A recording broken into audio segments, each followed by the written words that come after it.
গেল কয়েক সপ্তাহ ধরেই ইরান ও যুক্তরাষ্ট্রের মধ্যে উত্তেজনা বিরাজ করছে। এর মধ্যেই ওমানে কাতার, তুরস্ক, মিশরের মধ্যস্থতায় বৈঠকে বসতে যাচ্ছেন দুই দেশের কর্মকর্তারা। বৈঠকে মার্কিন প্রেসিডেন্ট ডোনাল্ড ট্রাম্পের জামাতা জ্যারেড কুশনার, মার্কিন বিশেষ দূত স্টিভ উইটকফ ও ইরানের পররাষ্ট্রমন্ত্রী আব্বাস আরাকচির অংশ নেওয়ার কথা রয়েছে। আলোচনা ইস্যুতে তুরস্কের প্রেসিডেন্ট রিসেপ তাইপ এরদোয়ান বলেন, ওয়াশিংটন তেহরান উত্তেজনা যাতে পুরো অঞ্চলকে নতুন সংঘাতের দিকে ঠেলে না দেয় সেই চেষ্টাই করছে আঙ্কারা।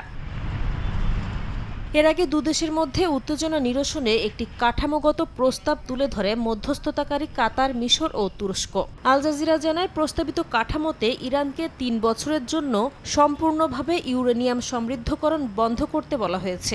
পাশাপাশি সমৃদ্ধকরণ সীমিত করে ১.৫% নিচে রাখার কথাও উল্লেখ রয়েছে। প্রস্তাব অনুযায়ী ইরানের উচ্চমাত্রায় সমৃদ্ধ ইউরেনিয়ামের প্রায় ৪৪০ কেজি তৃতীয় কোনো দেশে সরিয়ে নিতে হবে। এছাড়াও প্রস্তাবে ক্ষেপণাস্ত্র ব্যবহারের ক্ষেত্রেও আনা হয়েছে সীমাবদ্ধতা।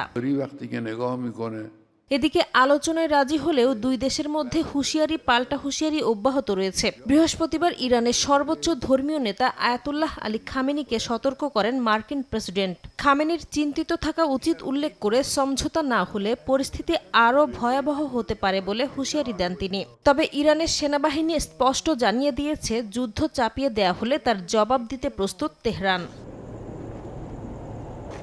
হুমকি ধামকির মধ্যেই উপসাগরীয় জলসীমায় তেলবাহী দুটি জাহাজ জব্দ করেছে ইরানের রেভলিউশনারি গার্ড আইআরজিসি। জ্বালানি পাচারের অভিযোগে জাহাজ দুটি জব্দ করে তারা। তবে জাহাজ দুটি কোন দেশের পতাকা বহন করছিল এবং নাবিকদের পরিচয় তাৎক্ষণিকভাবে জানা যায়নি। এমন পরিস্থিতিতে যুক্তরাষ্ট্র ইরান আলোচনায় বসতে সম্মত হওয়ায় আন্তর্জাতিক বাজারে কমেছে তেলের দাম।